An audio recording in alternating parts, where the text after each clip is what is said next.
माझे पती डॉक्टर होते. ते दररोज रात्री मला पेशंटला ट्रीटमेंट द्यायला जायचं आहे असं सांगून रात्री 3:30 वाजेपासून ते सकाळी 8 वाजेपर्यंत घरातून बाहेर राहू लागले. मला त्यांच्यावर संशय आला. त्यामुळे मी त्यांचा पाठलाग केला तर एका निर्जन ठिकाणच्या घरामध्ये ते एका स्त्रीसोबत. माझं नाव गंगा आहे. माझे पती डॉक्टर होते. दररोज रात्री माझे पती त्यांच्या पेशंटला पाहण्यासाठी घरातून जात होते. त्यांना ही गोष्ट चांगली माहीत होती की ते गेल्यानंतर त्यांची पत्नी घरात एकटी असते. रात्रीच्या वेळी कोणता पती त्याच्या पत्नीला घरात एकटा सोडून जाऊ शकतो? मी माझ्या पतीकडे एकच तक्रार करत होते की तुम्ही मला एकटीला रात्रीच्या वेळी सोडून कुठे जाता? पण माझे पती माझ्या कोणत्याही प्रश्नाचे उत्तर नीट देत नव्हते. रात्री माझे पती कुठे जातात हे एके दिवशी मी जाणून घेण्याचा प्रयत्न केला. मला जाताना सांगून जात होते की ती त्यांच्या पेशंटला पाहायला जात आहे. पेशंटला पाहण्यासाठी 1 तास पुरेसा असतो किंवा 2 तास पुरेसे असतात. जास्तीत जास्त 3 तास लागतात. शेवटी ती अशा कोणत्या पेशंटला पाहण्यासाठी दररोज रात्री जात होते ज्या पेशंटची ट्रीटमेंट रात्री 3:30 ते सकाळी 8 वाजेपर्यंत चालत होती. एके दिवशी मी माझे पती कुठे जातात हे पाहण्यासाठी त्यांचा पाठलाग केला. मी त्यांच्या मागे मागे चालत होते तेव्हा ते एका अशा ठिकाणी गेले जिथे सर्वत्र शांतता पसरलेली होती. तिथे एखादा पक्षीसुद्धा दिसत नव्हता. त्या जागेवर गेल्यानंतर मला खूप भीती वाटत होती. तिथे एक घर होतं. माझ्या पतीने त्या घराचा दरवाजा उघडला आणि ते घराच्या आत निघून गेले. हे पाहून मी थक्क झाले. अशा निर्जन जागेत कोण राहू शकतं? मी तिथे थांबून पाहत होते. तेव्हा रात्रीची सकाळ झाली. मला खूप भीती वाटत होती, पण मला पाहायचं होतं की माझे पती त्या घराच्या आत काय करण्यासाठी गेले आहेत आणि तिथे कोण राहतं. जेव्हा माझे पती तिथून निघून गेले तेव्हा मी लगेच वेळ न घालवता त्या घराच्या आत गेले. पण जेव्हा मी घराचा दरवाजा उघडला तेव्हा मात्र माझ्या पायाखालची जमीनच सरकली. मी लवकर माझ्या शेजारी राहत असलेल्या मुलाला बोलवलं. त्याला मी म्हणालं, बेटा लवकर मला दुकानातून हे सामान आणून दे. त्याच्याकडे लिस्ट देत मी म्हणाले, आमच्या घरी पाहुणे येणार आहेत. ते पाहुणे मला मुलीला पाहण्यासाठी येत आहे. मी संपूर्ण घर अतिशय सुंदर प्रकारे सजवलं होतं. पाहुण्यांसाठी मी जेवणही खूप स्वादिष्ट बनवलं होतं. नाश्त्यासाठी पण थोडं सामान अगोदरच मी आणलं होतं, पण अजून थोडं सामान आणायचं शिल्लक होतं. ते सामान मी शेजारणीच्या मुलाला दुकानातून आणायला सांगितलं होतं. मी पण चांगले कपडे घालून तयार झाले होते. मी माझ्या मुलीला पण चांगल्या प्रकारे तयार केलं होतं जेणेकरून पाहुण्यांना माझी मुलगी आवडली पाहिजे. माझ्या मुलीचं नाव स्वाती आहे. ती 25 वर्षाची आहे. मला वाटत होतं माझ्या मुलीचं लग्न लवकरात लवकर व्हावं. मला माझ्या मुलीचं लग्न कमी वयात करायचं होतं, पण तिला शिक्षणाची खूप आवड होती. फक्त या कारणाने मी तिचं लग्न लवकर करू शकले नाही. पण आता तिचं शिक्षण पूर्ण झालं होतं आणि ती लग्नायोग्य झाली होती. या अगोदर तिच्या लग्नासाठी स्थळ आली होती, कारण माझी मुलगी दिसायला खूप सुंदर होती. तिला पाहून लोक सहज तिला पसंत करत होते. तिच्यात काहीच कमतरता नव्हती. कमतरता होती तर फक्त एक, तिच्या वडिलांना वाटत नव्हतं तिचं लग्न आत्ता व्हावं. सर्व आईवडील आपापल्या मुलांसाठी आपले मूल तरुण झाल्यास त्यांचा लग्नाचा विचार करतात. लवकरात लवकर त्यांच्या मुलाचं लग्न व्हावं, त्यांनी त्यांचं वैवाहिक आयुष्यात व्यस्त व्हावं. आणि राहिली गोष्ट मुलींची, तर प्रत्येक आईवडिलांना त्यांच्या मुलीची जास्त काळजी असतेच. सर्वांना वाटतं लवकरात लवकर आपल्या मुलीचं लग्न करून तिच्या सासरी जावं. पण माझे पती माहीत नाही कशा प्रकारचे विचार करत होते. पाहायला गेलं तर ते डॉक्टर होते, खूप जास्त शिकलेले होते, पण तरीही त्यांचे विचार असे का होते मला समजलेच नाही. जेव्हा मुलाकडची मंडळी माझ्या मुलीसाठी लग्नाचे स्थळ घेऊन यायची तेव्हा माझे पती त्यांना नकार देऊन परत पाठवत होते. आज माझ्या घरी परत पाहुणे येणार होते, पण मला खूप भीती वाटत होती. या पाहुण्यांना पाहून माझ्या पतीने त्यांना देखील लग्नासाठी नकार दिला तर? कारण माझे पती त्या पाहुण्यांच्या तोंडावरच म्हणत होते, तुम्ही लोक इथून जाऊ शकता, मला आत्ताच माझ्या मुलीचं लग्न करायचं नाही. मला भीती वाटत होती की त्यांनी आजही तसंच केलं तर? माझी मुलगी पण तिच्या वडिलांच्या अशा वागण्यामुळे उदास राहत होती. तिला असं वाटत होतं की तिच्यात काहीतरी कमतरता आहे, त्यामुळे तिचं लग्न होऊ शकत नाही. पण मी तिला सांगून थकले होते, मुलाकडचे तुला पसंत करतात, पण तुझे वडील तुझं लग्न होऊ देत नाही. नाहीतर तू खूप सुंदर आहेस. आपल्या घरी तुझ्यासाठी स्वतःहून चांगले स्थळ येत राहतात. माझी मुलगी दिसायला निरागस आणि अतिशय सुंदर होती. आमच्या वस्तीतील लोक तिचं खूप कौतुक करत होते. ती जेव्हा माझ्यासोबत कोणाच्या लग्नाला यायची तेव्हा लगेच लोक तिला तिथे पसंत करत होते. त्यानंतर ती आमच्या घरी लग्नाची मागणी घालायला येत होते. माझ्या मुलीसाठी खूप उच्च कुटुंबातून स्थळ आलेली होती, पण माझ्या पतीला या गोष्टीशी काही देणं घेणं नव्हतं. ते मागच्या वर्षापासून तिच्या लग्नासाठी आलेल्या पाहुण्यांना नकार देत आले होते. मागच्या वर्षी तिचं शिक्षण पूर्ण झालं होतं. मी विचार केला होता की जेव्हा तिचं शिक्षण पूर्ण होईल तेव्हा तिच्यासाठी योग्य स्थळ शोधून 6 महिन्याच्या आत तिचं लग्न करावं. पण माझ्या पतीच्या विचारांनी माझ्या या स्वप्नावर पूर्णपणे पाणी फिरलं होतं. जसं मला वाटत होतं तसं काहीच घडत नव्हतं. माझी मुलगी स्वाती माझी एकुलती एक मुलगी होती. मी तिच्या लग्नासाठी खूप स्वप्न पाहिले होती.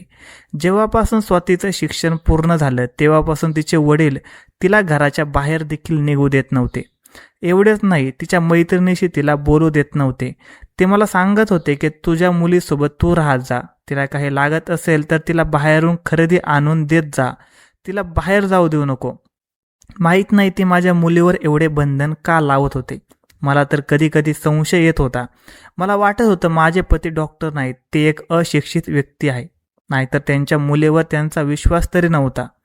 माझ्या मुलीचं BCom झालं होतं. ती शाळेत रेग्युलर जायची, त्यानंतर कॉलेजला पण रेग्युलर जात होती. ती तिच्या मैत्रिणीसोबत पिकनिकला पण जात होती. तिच्या मैत्रिणीसोबत ती खूप एन्जॉय पण करत होती. तेव्हा माझ्या पतीने तिच्यावर एवढे निर्बंध लादलेले नव्हते. पण जेव्हापासून तिचं शिक्षण पूर्ण झालं तेव्हापासून त्यांनी माझ्या मुलीला असं घरात कैद करून ठेवलं होतं जसं तिने खूप मोठं पाप केलं आहे. हे सर्व पाहून मला पण खूप पश्चाताप होत होता, पण मला माझ्या मुलीसमोर पश्चाताप झालेला दाखवायचा नव्हता. मी विचार केला की जेव्हा ती लग्न होऊन या घरातून तिच्या सासरी जाईल, ती तिच्या वैवाहिक आयुष्यामध्ये व्यस्त होईल, तिच्या पतीसोबत ती फिरेल. पण माझे पती विवेकला असे का वाटत नव्हते. बिचारी माझ्यासोबत दिवसभर घरातच राहायची. ती मला घरातील कामात मदत करत होती. माझ्या मुलीचं स्वप्न होतं तिचं शिक्षण पूर्ण झाल्यानंतर तिने जॉब करावा, पण माझे पती तर तिला घरातून बाहेर देखील निघू देत नव्हते. ते काय तिला जॉब करण्यासाठी परमिशन देणार होते का? तिला पण तिच्या वडिलांचे विचार चांगल्या प्रकारे समजले होते. तिला आश्चर्य वाटत होते की तिचे वडील एवढे सुशिक्षित असून त्यांचे विचार असे बुरसटलेले का आहेत. आता माझी मुलगी जास्त करून घरातच राहायची, त्यामुळे मी तिला घरातील सर्व काम चांगल्या प्रकारे शिकवलं होतं, कारण सासरे गेल्यानंतर तिला कोणताही त्रास होऊ नये. स्वाती माझी एकुलती एक मुलगी होती. मी तिच्यावर खूप प्रेम करत होतो. असं नव्हतं की माझ्या पतीचं तिच्यावरती काहीच प्रेम नव्हतं किंवा ते तिच्यावर कोणत्याही प्रकारचा राग काढत होते. माझे पती माझ्या मुलीच्या आनंदासाठी ती सर्व काही करत होते जे एका वडिलांचं कर्तव्य असतं. ते घरातच तिला सर्व काही आणून देत होते, पण तिला घराच्या बाहेर मात्र जाऊ देत नव्हते. तिचा बर्थडे पण आम्ही घराच्या आतच सेलिब्रेट करत होतो. तिला तिच्या आवडीचे कपडे पण घराच्या आतच भेटत होते. एवढेच नाही, त्यांनी तिला एक मोबाईल फोन पण दिला होता आणि तिला सांगितलं होतं, तुला जे काही ऑनलाईन वस्तू आवडतील त्या तू मागवत जा. पण कधी कधी तिची इच्छा होत होती की घरातून बाहेर जाण्याची. माझ्या पतीने मला स्पष्ट शब्दात सांगितलं होतं, गंगा, स्वातीला घराच्या बाहेर नेण्याचा तू प्रयत्न करू नकोस आणि तिला एकटीला तू कुठे जाऊ द्यायचं नाही. तिला जे काय हवं असेल ते तू तिला घराच्या आतच आणून देत जा. मी आज सकाळीच घरातील सर्व कामं लवकर केली होती, कारण आज माझ्या मुलीला पाहायला मुलाकडची मंडळी येणार होती. माझे पती सकाळी सकाळी नाश्ता करण्यासाठी बसले. नाश्ता झाल्यानंतर ते क्लिनिकला जाण्यासाठी निघाले. त्यांचं क्लिनिक आमच्या घरापासून फक्त 10 मिनिटाच्या अंतरावर होतं. ते बाईकवरती क्लिनिकमध्ये जात होते. संध्याकाळी 6 वाजेपर्यंत क्लिनिक बंद करून ते घरी परत येत होते. जर कोणाला इमर्जन्सी ट्रीटमेंट हवी असेल तर ते माझ्या पतीला कॉल करून बोलत होते. माझे पती पेशंटला त्यांच्या घरी पाहायला पण जात होते, पण घरी जाण्यासाठी त्यांची वेगळे चार्जेस असायचे. आज माझ्या पतीला या गोष्टीबद्दल माहीत नव्हतं की आज स्वातीला पाहण्यासाठी घरी पाहुणे येणार आहेत. मी त्यांना याबद्दल काहीही सांगितलं नव्हतं. मला वाटत होतं की जेव्हा संध्याकाळी माझे पती क्लिनिक बंद करून घरी येतील तेव्हा त्यांना पाहुणे आलेले दिसतील. कदाचित ते या लग्नासाठी नकार देणार नाही. या अगोदर माझ्या पतीने बऱ्याच जणांना स्वातीचे लग्न करण्यासाठी स्पष्ट नकार दिला होता. हे तेच लोक होते जे माझ्या मुलीच्या सौंदर्यावर प्रभावित होऊन स्वतःहून माझ्या मुलीला लग्नाची मागणी घालण्यासाठी आमच्या घरी आले होते. तीच भीती माझ्या मनात आजही बसलेली होती. संध्याकाळी 5 वाजेपर्यंत पाहुणे आमच्या घरी आले होते. मी त्यांना गेस्ट रूममध्ये बसवलं होतं. 1 तास मी त्यांच्यासोबत बोलत राहिले. 1 तासानंतर जेव्हा माझे पती घरी आले तेव्हा मी त्यांना सांगितलं की आपल्या मुलीला पाहुणे पाहण्यासाठी आले आहेत. तुम्ही अगोदर फ्रेश व्हा, त्यानंतर तुम्ही पाहुण्यांसोबत बसा. मी तोपर्यंत नाश्त्याची व्यवस्था करते. तेव्हा माझे पती एका पाठोपाठ एक प्रश्न मला विचारत होते. कोण आहेत हे लोक? कुठून आले आहेत? तुम्हाला याबद्दल काहीच का सांगितलं नाही? तू या लोकांना इकडे का बोलवलं आहेस? मी तुला कित्येक वेळा सांगितलं आहे की मला माझ्या मुलीचं लग्न आत्ता करायचं नाही. तिच्या लग्नासाठी मला वेळ हवा आहे. तू माझं ऐकत का नाही? तू प्रत्येक वेळी कोणत्या तरी पाहुण्यांना घरी स्वतःला पाहण्यासाठी बोलवत असतेस. मी लगेच माझ्या पतीला शांत केलं. मी म्हणाले, तुम्ही शांत बसा. घरी पाहुणे आलेले आहेत. ते खूप रागात मोठ्या आवाजात बोलत होते. मला वाटत नव्हते की पाहुण्यांपर्यंत त्यांचा आवाज पोहोचावा. या कारणाने आमचा अपमान झाला असता. मला वाटत होतं माझे पती मुद्दाम जाणून बुजून मोठ्या आवाजात बोलत आहे, जेणेकरून त्या लोकांना त्यांचा आवाज जावा आणि ते लोक स्वतःहून इथून निघून जातील. मी लवकर जाऊन चहा बनवला आणि माझ्या मुलीला नाश्ता वाढण्यासाठी सांगितलं. माझ्या पतीने मुलाकडच्या मंडळींना तुम्ही कसे आहात असं विचारलं. त्यानंतर ते शांत बसले. त्यांच्या चेहऱ्यावरून स्पष्ट दिसत होतं की त्यांचा मूड खराब आहे. मी पण शांत बसलेली होते, कारण मला वाटत होतं नेहमीप्रमाणे त्यांनी या पण नातेवाईकांना नकार दिला तर. यावेळी पाहुणे आमच्यावर खूप अपेक्षा ठेवून आले होते. मुलगा बिझनेसमॅन होता. त्यांचं संपूर्ण कुटुंब खूप चांगलं होतं. त्या लोकांनी माझ्या मुलीला आमच्या नातेवाईकांच्या लग्नात पाहिलं होतं. त्यामुळे ते स्वतःहून माझ्या मुलीला लग्नाची मागणी घालण्यासाठी घरी आले होते. त्यांनी सांगितलं की आम्ही तुमच्या मुलीला खूप आनंदात ठेवू. आमची घरी कशाचीच कमतरता नाही. आम्ही तुमच्या मुलीला फुलासारखं जपू. हे सर्व मुलाचे वडील म्हणत होते. यावेळी पण माझ्या पतीने या नात्यासाठी नकार दिला. मुलाचे वडील म्हणाले, तुम्ही लग्नाला नकार का देत आहात? त्यांचं कारण तर सांगू शकता ना? आमच्या मुलात कोणती कमतरता नाही. तुमची मुलगी खरोखर आमच्या घरी खूप सुखात राहील. आमच्या अजून 2 मोठ्या सुना आहेत, त्या पण खूप आनंदी आहे. आम्ही तुमच्या मुलीला सुखुशीने आमच्या घरची सून बनवण्यासाठी तयार आहोत. त्यामुळे तुम्ही या लग्नासाठी नकार नाही दिला पाहिजे. खूप लोक असं नातं शोधण्यासाठी धडपड करतात, पण तुमच्या मुलीसाठी आम्ही स्वतःहून मागणी घालण्यासाठी आलो आहोत. ते पाहुणे आम्हाला विचारत होते की आमच्या मुलात काही कमतरता आहे का? पण माझे पती खूप शांत बसले होते. मी माझ्या पतीकडे अपेक्षेने पाहत होते की त्यांनी यावेळी तरी स्वतःच्या लग्नासाठी होकार द्यावा. या एका होकाराने माझ्या मुलीचं नशीब उजळलं असतं. तिचं लग्न झालं तर ती खूप आनंदी राहील. पण नाही, माझ्या पतीने स्पष्ट नकार दिला होता. माझे पती म्हणाले, तुमच्या मुलामध्ये काही कमतरता नाही. ते काय आहे ना, मला माझ्या मुलीचं आत्ताच लग्न करायचं नाही, कारण ती खूप निरागस आहे. मला वाटतं ती वयाने खूप लहान आहे. हे बघा, मला आत्ता माझ्या मुलीचं लग्न करणं योग्य वाटत नाही. या अगोदर माझ्या मुलीसाठी खूप चांगले स्थळ आले होते, पण मी स्वतः त्यांना लग्नासाठी नकार दिला आहे. मी तुमची माफी मागतो, पण आता तुम्ही आमच्या घरून जाऊ शकता. ते लोक आमच्या घरून उदास होऊन निघून गेले. मला ते लोक खूप आवडले होते, कारण ते लोक सुशिक्षित आणि खूप प्रतिष्ठित होते. माझ्या पतीने त्यांचा असा अपमान करायला नको होता. मला मनातून वाटत होतं की माझ्या मुलीचं लग्न त्याच घरी व्हावं. ते गेल्यानंतर मी माझ्या पतीसोबत या विषयावर भांडत होते. मी म्हणाले, लवकरात लवकर स्वातीचं लग्न करायला हवं. तिच्यासोबतच्या सर्व मुलींचं लग्न झालं आहे, पण आपली मुलगी अजूनही घरातच आहे. तुम्ही तर तिच्यापासून तिचं स्वातंत्र्य पण हिरावून घेतलं आहे. तुम्हाला तिचं लग्न पण करायचं नाही. हे कोणता न्याय आहे? तुम्ही सुशिक्षित आहात, एक नामांकित डॉक्टर आहात, तरीही तुम्ही असं का करत आहात? आता आपल्या मुलीच्या लग्नाचं वय झालं आहे.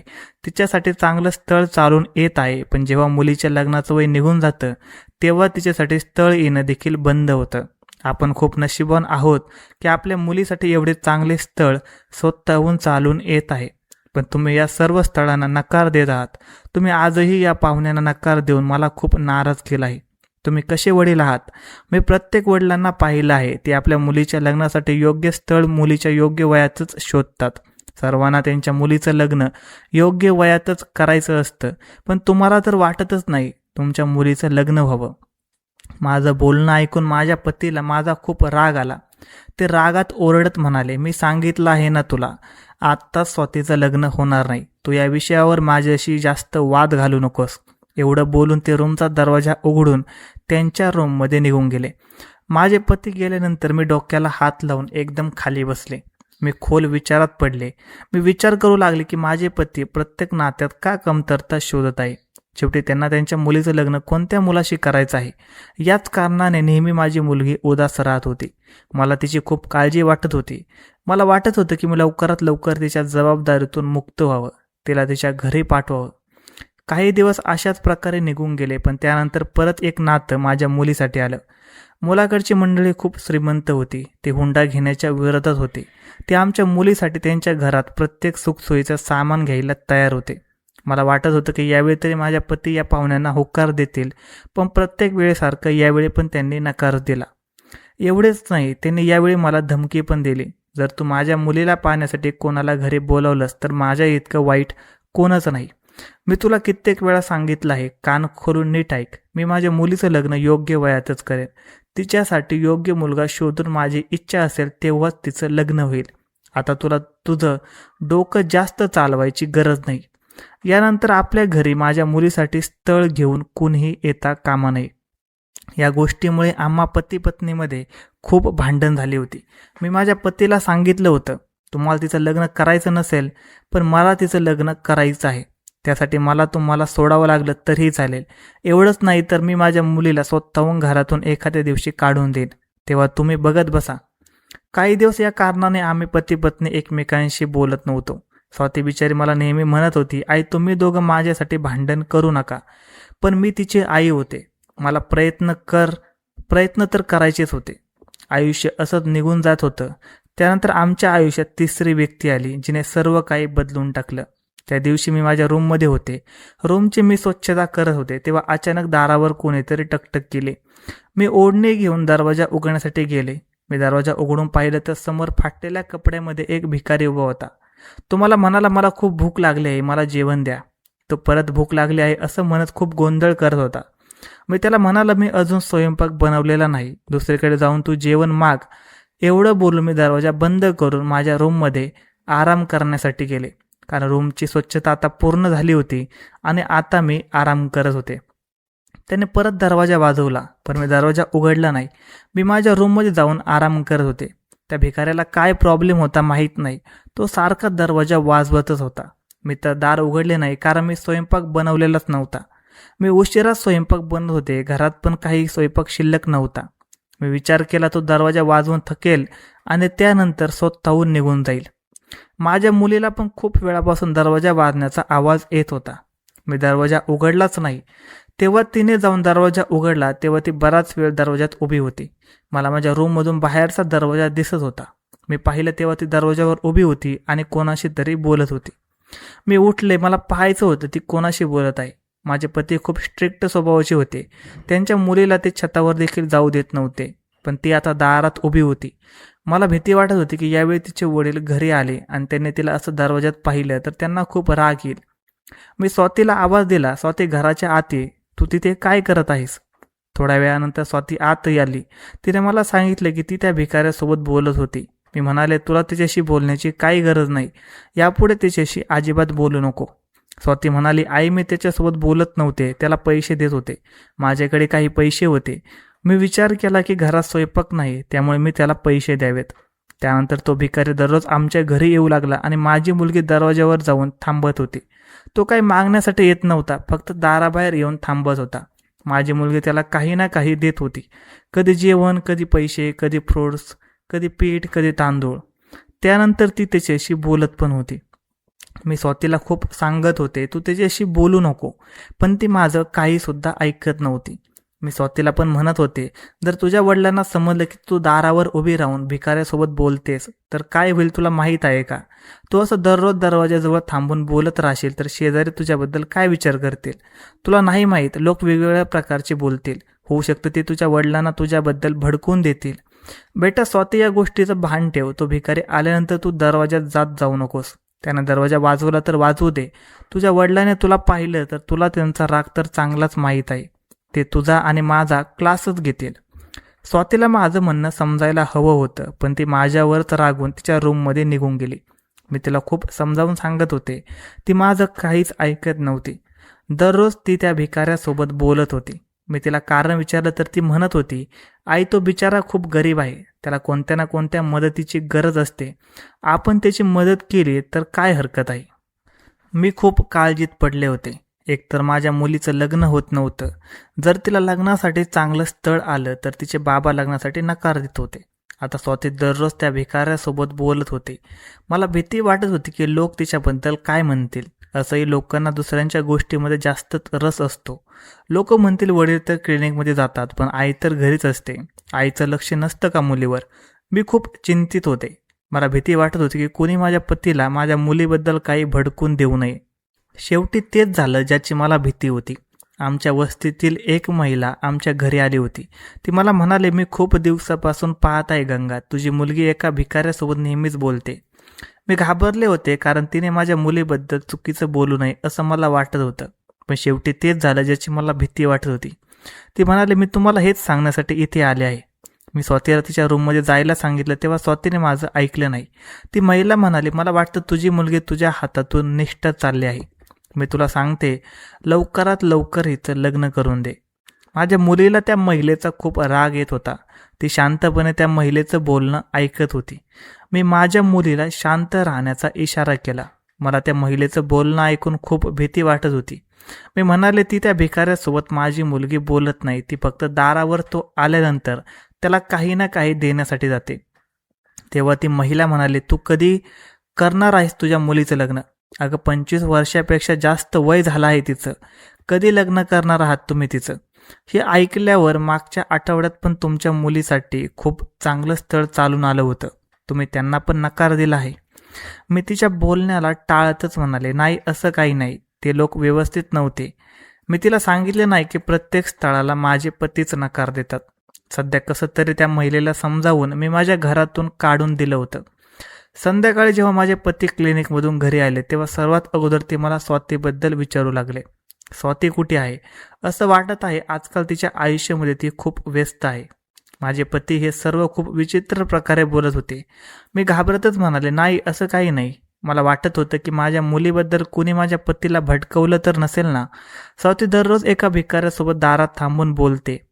मी माझ्या पतीला सांगितलं, आज स्वातीची तब्येत बरी नाही, त्यामुळे ती तिच्या रूममध्ये आराम करत आहे. आजकाल ती खूप उदास राहते. कदाचित तिला तिच्या लग्नाची काळजी वाटत असेल. मी माझ्या पतीसोबत हे खोटं मुद्दाम बोलले होते जेणेकरून त्यांनी तिच्या लग्नाकडे लक्ष द्यावं. माझे पती परत तेच म्हणाले, जेव्हा योग्य वेळ येईल तेव्हा तिचं लग्न नक्कीच होईल. आता मी विचार केला होता की मी स्वातीला समजावून सांगेन. तिने दरवाज्यावर जाऊ नये. तिने माझं ऐकलं नाही तर मी तिला थांबवेन. मला वाटत होतं की तिने कोणत्याही अडचणीत अडकू नये. अगोदरच मला तिच्या लग्नाची काळजी होती आणि आता हा भिकारी तो दररोज आम्हाला त्रास देण्यासाठी आमच्या घरी येत होता. माझ्या पतीला हे सर्व समजण्या अगोदर मला काहीतरी करणं गरजेचं होतं. मला तो भिकारी माझ्या दारासमोर आता सहन होत नव्हता. मी मनात ठरवलं होतं की त्या भिकाऱ्यावर मी एवढं ओरडेन ज्यामुळे तो परत कधी आमच्या दारावर येणार नाही. मी दुसऱ्या दिवशी स्वयंपाकघरात काम करत होते तेव्हा कोणीतरी दरवाजा वाजवला. मी पाहिले आज परत माझी मुलगी दरवाजात थांबून त्या भिकाऱ्यासोबत बोलत आहे. मी हळूहळू त्या दोघांची बोलणे ऐकण्याचा प्रयत्न करत दरवाजापर्यंत गेले. माझ्या मुलीला बोलण्याच्या धुंदीत समजलंच नाही की मी तिच्या मागे उभी आहे. मी त्या दोघांचं बोलणं ऐकलं तर माझ्या पायाखालची जमीनच सरकली, कारण तो भिकारी माझ्या मुलीसमोर त्याचं प्रेम व्यक्त करत होता. मी रागाने लाल झाले होते. सर्वात अगोदर मी माझ्या मुलीचा हात धरून तिला घराच्या आत खेचलं आणि त्यानंतर स्वतः बाहेर जाऊन त्या भिकाऱ्याच्या कानाखाली जोरात चापट मारले. मी म्हणाले, तुझी हिंमत कशी झाली माझ्या मुलीसोबत असं बोलण्याची? तू एक भिकारी आहेस, तुझी लायकी तू विसरू नकोस. तू प्रेमाच्या गोष्टी काय बोलतोस माझ्या मुलीसोबत? तुझी लायकी आहे का माझ्या मुलीला पसंत करण्याची? चल निघ इथून, नाहीतर सर्व लोकांना इथे गोळा करून तुला मारायला सांगेन. मला त्या मुलाचा खूप राग येत होता. अगोदर मी त्याला तिथून धक्के मारून बाहेर ढकलणार तेव्हा आज तो मुलगा मला म्हणाला, माझं म्हणणं तर ऐकून घ्या आंटी, मी भिकारी नाही, मी खूप श्रीमंत व्यक्ती आहे. तुम्हाला हवं तेवढं तुम्ही मला मारू शकता, पण माझं तुमच्या मुलीवर खूप प्रेम आहे. तुम्हाला माझ्याबद्दल जाणून घ्यायचं असेल तर तुम्ही जाणून घ्या. मी शिव कॉलनीमध्ये राहतो. मी तुमच्या मुलीसाठी वेशभूषा बदलून इथे येत असतो. खूप दिवसापासून ती मला कुठेच दिसत नव्हती. अगोदर ती कॉलेजमध्ये जात होती तेव्हा तिला मी येताना जाताना पाहत होतो. पण आता खूप दिवसापासून ती घराच्या बाहेर पण दिसत नाही. एवढेच नाही, तिची घराची खिडकी किंवा दरवाज्यामध्ये पण ती कधी उभी दिसत नाही. स्वातीला भेटण्यासाठी मी भिकाऱ्याचा वेश धारण केला आहे. मी हात जोडून तुम्हाला विनंती करतो, तुम्ही स्वातीचं लग्न माझ्यासोबत करा. मी भिकारी नाही, मी स्वातीला पाहण्यासाठी, तिला भेटण्यासाठी, तिच्यावर असलेल्या प्रेमासाठी या वेशभूषेत इथे आलो आहे. मी तुमच्या मुलीला खूप आनंदात ठेवीन. हे सर्व ऐकून तर मी खूप दंग झाले होते. मी त्याला म्हणाले, ठीक आहे, तू इथे दरवाज्यात थांबून आमचा तमाशा करू नकोस. आता इथून निघून जा. मी विचार करून तुला कळवते. मी घराचा दरवाजा बंद केला. त्यानंतर स्वातीला तिच्या रूममध्ये पाठवलं. मी माझ्या रूममध्ये जाऊन विचार करत होते. मी ठरवलं, या मुलासोबत स्वातीचं लग्न मी करू शकते. माझे पती तर तिच्या लग्नासाठी तयार होत नाही. या मुलासोबत माझी मुलगी खूप खुश राहील. जो मुलगा श्रीमंत असून माझ्या मुलीसाठी भिकारीची वेशभूषा धारण करू शकतो, तो तिला खुश पण ठेवू शकतो. फायनली मी ठरवलं की मी माझ्या मुलीला त्या भिकाऱ्यासोबत पळून जायला सांगेन. एके दिवशी मी हिंमत करून माझ्या पतीला म्हणाले, एक श्रीमंत घरातील स्थळ स्वातीसाठी आलं आहे. तो मुलगा आपल्या मुलीला खूप पसंत करतो. तुम्हाला हवं असेल तर तुम्ही त्याला एकदा भेटू शकता. माझ्या पतीला माझं बोलणं ऐकून खूप राग आला. ते म्हणाले, मी तुला अगोदरच सांगितलं आहे, आत्ताच तिचं लग्न होणार नाही, आणि नाही म्हणजे नाही. नंतर मी विचार केला की मला तेच करावं लागेल ज्याचा मी विचार करत होते. अर्ध्या रात्रीची वेळ होती. मी माझ्या मुलीला त्या मुलासोबत पळून जाण्यासाठी तयार केलं होतं. तेव्हा माझे पती गाढ झोपेत होते. मी माझ्या मुलीला म्हणाले, तू या मुलासोबत पळून जा. त्यानंतर त्याच्यासोबत लग्न करून तू खुश राहा. काही दिवसांनी तुझ्या वडिलांचा राग कमी होईल, तेव्हा मी तुला परत नक्की इकडे बोलावून घेईल. आम्ही दोघी मायलेकी एकमेकांच्या गळ्यात पडून खूप रडत होतो. तिला खूप उशीर होत होता, त्यामुळे ती रडतच निघून गेली. मी माझ्या मुलीला घरातून पळवून लावलं होतं, पण त्यानंतर मी रात्रभर तिच्यासाठी काळजीत होते. मी हा पण विचार करत होते की आता मी तिच्या वडिलांना काय उत्तर देणार. काळजीमुळे मला रात्रभर झोप लागली नाही. सकाळी सकाळी जेव्हा माझे पती क्लिनिकमध्ये जाण्यासाठी तयार होऊन निघाले, तेव्हा ते नाश्ता करण्यासाठी बसले. मी त्यांना खूप घाबरून पाहत होते, कारण मला त्यांची खूप भीती वाटत होती. नाश्ता करताना ते म्हणाले, स्वाती कुठे आहे गंगा? ती झोपेतून उठली आहे की नाही?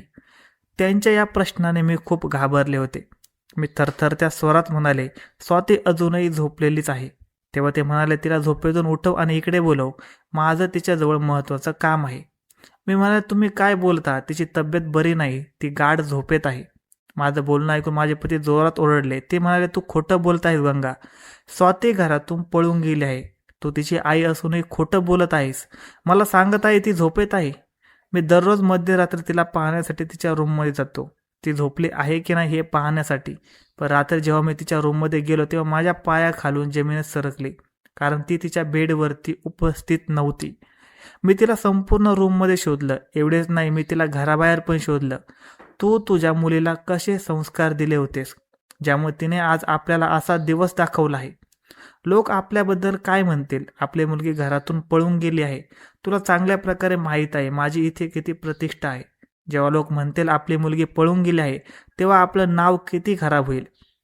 माझ्या पतीने मला खूप काही ऐकवलं होतं. ते सर्व काही मी शांतपणे ऐकलं होतं. ते दररोज स्वातीला शोधण्यासाठी जात होते. दररोज या विषयावर माझ्यासोबत खूप भांडण करत होते. पण आता त्याने हार पत्करली होती. त्यांना स्वाती कुठेही सापडली नव्हती. या कारणाने माझे पती मला उठता बसता आता टोमणे मारत होते. अशा प्रकारे वेळ निघून गेली. माझ्या मुलीला घरातून पळून जाऊन आता 4 महिने पूर्ण झाले होते. मला तिची खूप काळजी वाटत होती. मला तिची खूप आठवण पण येत होती.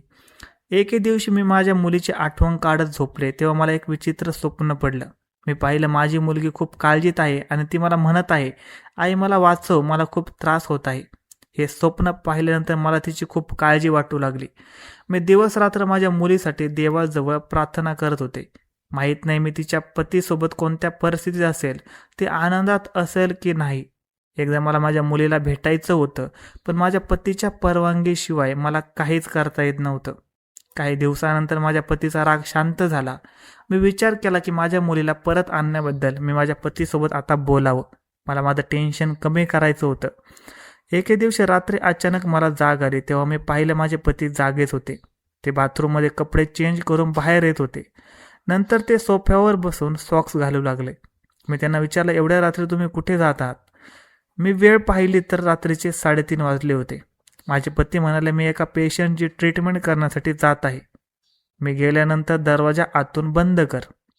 मला प्रश्न पडला की रात्री यावेळी कोणाची ट्रीटमेंट करण्यासाठी ते गेले होते. माझ्या पतीला कोणीही घरी बोलवण्यासाठी आलं नव्हतं. त्यांना कोणाचा फोन देखील आला नव्हता.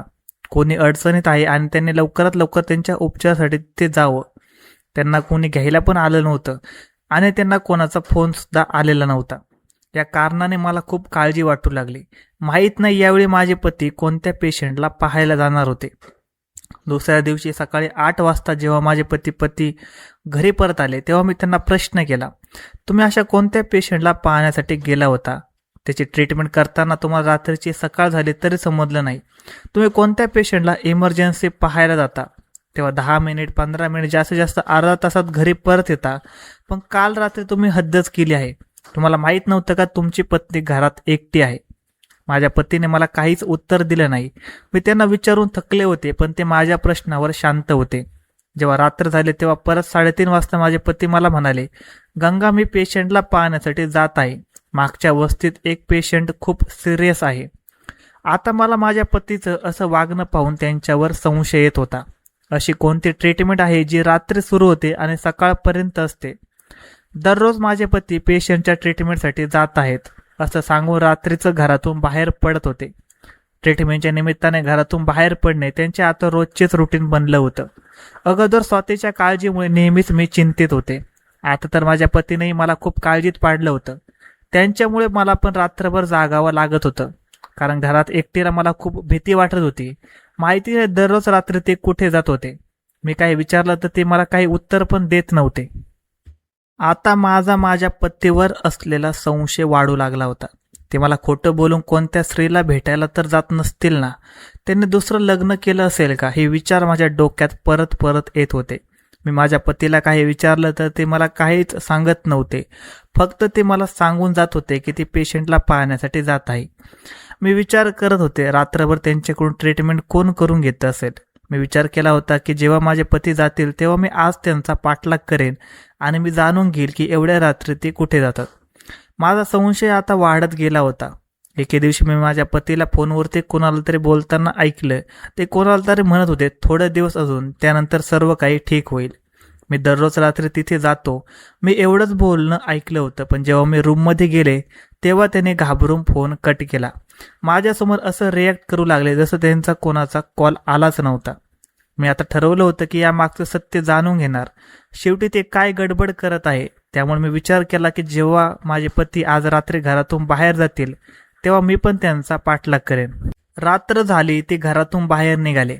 मी माझा चेहरा ओढणीने कव्हर केला कारण त्यांनी मला पाठलाग करताना पाहू नये म्हणून. माझे पती पायी चालत चालले होते.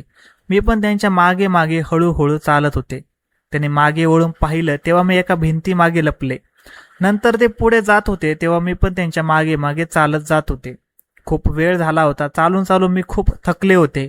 माहीत नाही किती अजून चालायचं बाकी होतं. तसे तर माझ्या पतीजवळ बाईक होती पण ते पायी चालत घरातून निघाले होते. पायी चालल्यामुळे माझ्या चेहऱ्यावर घाम आला होता. काही वेळ माझ्या पतीचा पाठलाग केल्यानंतर मी पाहिले माझे पती खूप निर्जन जागी गेले होते आणि त्यानंतर ते एका घरामध्ये दाखल झाले. मला खूप आश्चर्य वाटलं. मी विचार केला माझ्या पतीने दुसरं लग्न तर केलं नसेल ना? नक्कीच काहीतरी गडबड आहे. आम्ही गेलो ती जागा खूप निर्जन होती. तिथे फक्त झाडं दिसत होती. दूर दूरपर्यंत कोणीही नव्हतं. कदाचित हे जंगलामध्ये जाण्याचा रस्ता होता. तिथे एक घर बनवलेलं होतं. मी पण खूप घाबरले होते. माझे पती घराच्या आत निघून गेले. मी विचार केला जेव्हा माझे पती घरातून बाहेर निघतील तेव्हा मी घराच्या आत जाऊन पाहीन तिथे कोण आहे. असं नको व्हायला की माझ्या पतीने मला पाहिलं. खूप जास्त रात्र झाली होती. सगळीकडे अंधार पसरला होता. मी तिथे एकटी एका झाडापाशी उभी राहून माझे पती त्या घरातून बाहेर येण्याची वाट पाहत होते. परंतु माझे पती घराच्या बाहेर आले नाहीत. 1-1.5 तास निघून गेला. त्यानंतर माझे पती त्या घरातून बाहेर निघाले. ते निघून गेले होते तेव्हा मी थोड्या वेळानंतर त्या घराच्या आत गेले. जेव्हा मी घराच्या आत दाखल झाले तेव्हा तेथील दृश्य पाहून मी थक्क झाले. माझ्या पायाखालून जमीन सरकली. तिथे तर माझीच मुलगी उपस्थित होती. माझ्या पतीने तिला दोरखंडाने बांधून ठेवलं होतं. मी रडत माझ्या मुलीजवळ गेले. तिला दोरखंडाने बांधलेलं पाहून मला खूप रडायला येत होतं. मी तिला तिथून सोडवलं. माझी मुलगी खूप रडत होती. मी माझ्या मुलीचे अश्रू पुसले. लवकर तिला घेऊन मी आमच्या घरी परत आले.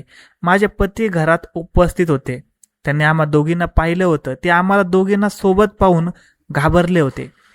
मी त्यांना प्रश्न विचारला. मी म्हणाले, मला तुमच्याकडून ही अजिबात अपेक्षा नव्हती. तुम्ही माझ्या मुलीला दोरखंडाने बांधून का ठेवलं होतं? तुम्ही स्वतःच्या लेकराला दोरीने बांधून कैद करून ठेवलं होतं. कोणते वडील आपल्या लेकरासोबत असं करतात का? मी खूप रडत होते आणि माझ्या पतीसोबत भांडण करत होते. माझे पती म्हणाले, गंगा, तू आत्ता स्वतःला तिच्या रूममध्ये घेऊन जा. अगोदर तुझी बकवास बंद कर. मी म्हणाले, नाही, आज निर्णय झालाच पाहिजे. तुम्ही माझ्या मुलीकडून कोणत्या जन्माचा बदला घेतात? माझे पती रागात म्हणाले, मी तुला जेवढं सांगत आहे तू तेवढं कर. स्वातीला आत्ता तिच्या रूममध्ये घेऊन जा, त्यानंतर माझ्यासोबत बोल. ते ओरडल्यानंतर मी खूप घाबरले. तत्काळ मी स्वातीला तिच्या रूममध्ये सोडलं. माझे पती म्हणाले, स्वातीला आता आराम करण्याची खूप गरज आहे. मी आता तुला सगळं काही खरं खरं सांगतो. त्यानंतर माझ्या पतीने मला सर्व काही सांगितलं. मी सर्व काही ऐकून थक्क झाले होते. माझ्या मुलीची तब्येत ठीक नव्हती हे माझ्या पतीने सांगितलं. आपल्या मुलीला सिझोफ्रेनिया नावाचा एक आजार झाला आहे, ज्यामध्ये पेशंटला एका वेळी खूप जास्त लोक दिसतात. त्या आजारामध्ये ते लोक स्वतःच बडबडू लागतात, विचित्र वागू लागतात. कदाचित तिच्यासोबत अशा या कारणाने झाले असावे, कारण ती अभ्यासात खूप हुशार होती. तुला आठवतं का, आपली मुलगी रात्री जागून अभ्यास पण करत होती. जास्त अभ्यास केल्यामुळे तिच्या डोक्यावर लोड आला आहे, त्यामुळे तिची झोपण्याची सवय बंद झाली आहे. जास्त जागरण केल्यामुळे तिची तब्येत बिघडली आहे. जेव्हा ती रात्र जागी असते तेव्हा ती स्वतःशीच बडबडू लागते. एके दिवशी मी रात्री पाणी पिण्यासाठी उठलो तेव्हा मी ऐकलं, स्वातीच्या रूममधून मला कोणाची तरी बोलण्याचा आवाज ऐकू येत होता. मी जेव्हा तिच्या रूममध्ये पाहिलं तेव्हा मी पाहिलं ती एकटी स्वतःशी बोलत होती आणि जोरजोरात हसत होती. मी दुसऱ्या दिवशी पण हेच सर्व पाहिलं. तेव्हा मी दररोज रात्री तिच्या रूममध्ये जात होतो, ती काय करते ते पाहण्यासाठी. काही दिवसांनी मी शहरातील सर्वात मोठ्या मनसोपचार तज्ज्ञाचा सल्ला घेतला. त्याने मला सांगितले की तुमच्या मुलीच्या काही टेस्ट कराव्या लागतील, ज्यामुळे तिला तोच आजार आहे की हे नाही हे सिद्ध होईल. पण जेव्हा मी स्वातीची अवस्था पाहिली तेव्हा मी अंदाज लावला होता की तिला हाच आजार झाला आहे. तिच्यावर ट्रीटमेंट चालू होती आणि ही ट्रीटमेंट खूप मोठ्या दवाखान्यात सुरू होती, कारण घरात तिची ट्रीटमेंट करणं पॉसिबल नव्हतं. आपल्या मुलीचं वागणं एखाद्या वेड्या पानसाप्रमाणे होतं. त्या आजारात पेशंट वेडा होतो, तो फक्त वेड्यासारखं वागतो. जर मी तुला याबद्दल सांगितलं असतं तर तू आपल्या वस्तीतील कोणत्या तरी महिलेसोबत याबद्दल नक्कीच चर्चा केली असती, किंवा आपल्या मुलीला जर याबद्दल समजलं असतं तर तुला माहीत आहे आपली स्वाती किती निरागस आहे. ती छोट्या छोट्या गोष्टींचं खूप टेन्शन घेते. यात आपल्या वस्तीतील महिलांना समजलं असते तर त्यांनी आपल्या मुलीची बदनामी केली असती, त्यांनी तिला वेडी झाली असं सिद्ध केलं असतं. त्यामुळे मी तिचं लग्न पण करण्यासाठी तुला नकार देत आलो आहे, कारण लग्न झाल्यानंतर ती तिच्या सासरी गेली असती तेव्हा तिच्या सासरच्यांना तिच्या या आजाराबद्दल समजलं असतं. त्यामुळे मला वाटत होतं की अगोदर तिची ट्रीटमेंट पूर्ण व्हावी, त्यानंतर तिचं लग्न व्हावं. पण तू नेहमी तिच्या लग्नासाठी नवीन स्थळ तिच्यासाठी घेऊन येत होतीस. तुझ्या या वागण्याने मी वैतागलो होतो. एके दिवशी मला समजलं की जवळच्या शिव कॉलनीमध्ये एक मुलगा आहे, त्याला आपली स्वाती खूप आवडते, कारण त्याचे वडील माझ्याकडे त्यांच्या मुलासाठी स्वातीचा हात मागण्यासाठी आले होते. तेव्हा त्यांनी मला सर्व गोष्ट सांगितली होती. ते मला म्हणाले, माझा मुलगा निखिल तुमच्या मुलीला पसंत करतो, तिच्यावर प्रेम करतो. तो तिच्याच कॉलेजमध्ये शिकत होता, पण त्याने कधीतरी त्यांचं प्रेम स्वातीसमोर व्यक्त केलं नाही. मला वाटत आहे मी माझ्या मुलासाठी तुमच्या मुलीचा हात मागण्यासाठी तुमच्या घरी यावं. तेव्हा मी त्यांना नकार दिला. पण जेव्हा मला समजलं तो मुलगा खरंच माझ्या मुलीवर प्रेम करतो तेव्हा मी विचार केला की याच गोष्टीचा आपण फायदा घ्यावा. तेव्हा मी त्या मुलाला म्हणालो, तुला माझ्या मुलीसोबत लग्न करायचं असेल तर मी जसं सांगेन तसं तुला करावं लागेल. तेव्हा मी जसं सांगितलं तसंच तो करण्यासाठी तयार झाला. मी सांगितल्याप्रमाणे तो भिकाऱ्याचा वेश धारण करून आपल्या घरी आला. तेव्हा तू त्याला तिथून पळवून लावलंस. मला ही गोष्ट चांगल्या प्रकारे माहीत होती. जेव्हा माझी मुलगी त्या मुलासोबत पळून जाण्यासाठी तयार झाली तेव्हा मला ठरलेला प्लॅन पूर्ण झाला. माझी मुलगी माझ्याकडे आली. मी त्या मुलाला माझ्या मुलीच्या आजाराबद्दल सर्व काही अगोदरच सांगितलं होतं. तेव्हा त्या मुलाने मला साथ दिली. तो मला म्हणाला, काका तरीही मला स्वातीसोबत लग्न करायचं आहे. निखिल आणि आम्ही दोघांनी ठरवलं की आम्ही स्वातीवर चांगल्या मनसोपचार तज्ज्ञाच्या सल्ल्याने उपचार करू. स्वातीला महिन्याला काही औषध लागतात आणि एका मशीनीने तिला थेरपी द्यावी लागते. त्या थेरपीमुळे ती जोरजोरात ओरडते.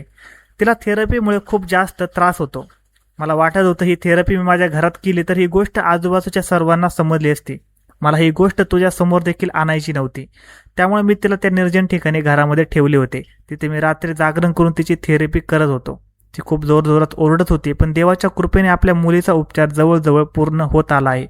फक्त अजून काही दिवस त्यानंतर तिची ट्रीटमेंट पूर्ण होईल. ती लवकरच रिकवर होईल. पण हे सर्व होण्याअगोदर सर्व सत्य तुझ्यासमोर आलं.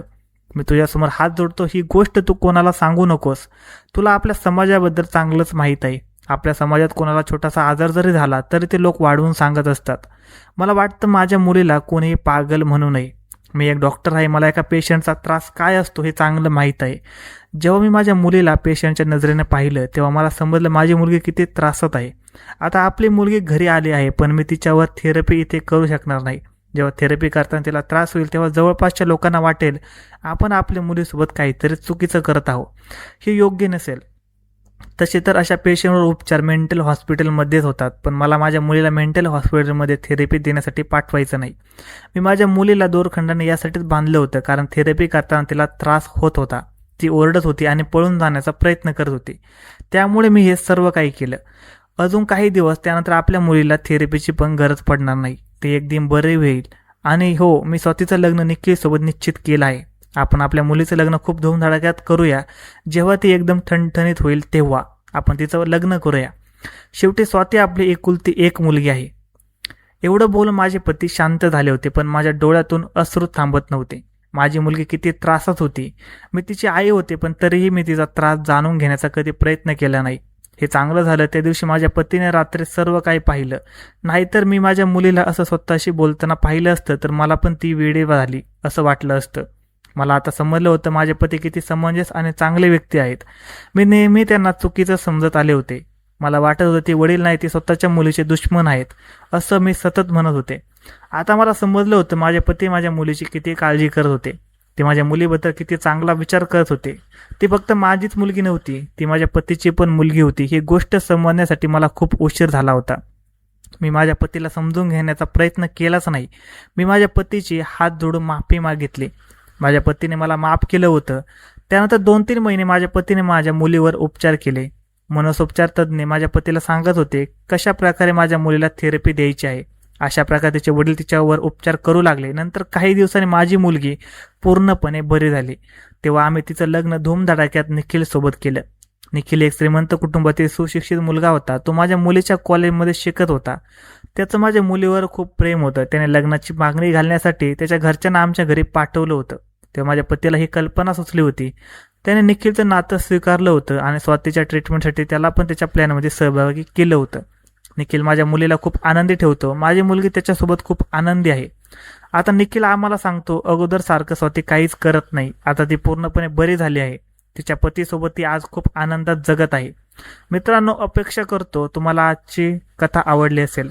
तुम्हाला कथा आवडली असेल तर व्हिडिओ लाईक करा, शेअर करा आणि तुमचे मत कमेंट्समध्ये नक्की कळवा. चॅनलवर तुम्ही नवीन असाल तर चॅनल सबस्क्राईब करायला अजिबात विसरू नका. आणि हो, प्रत्येक वडील आपल्या मुलीबद्दल योग्य तेच निर्णय घेतात. धन्यवाद.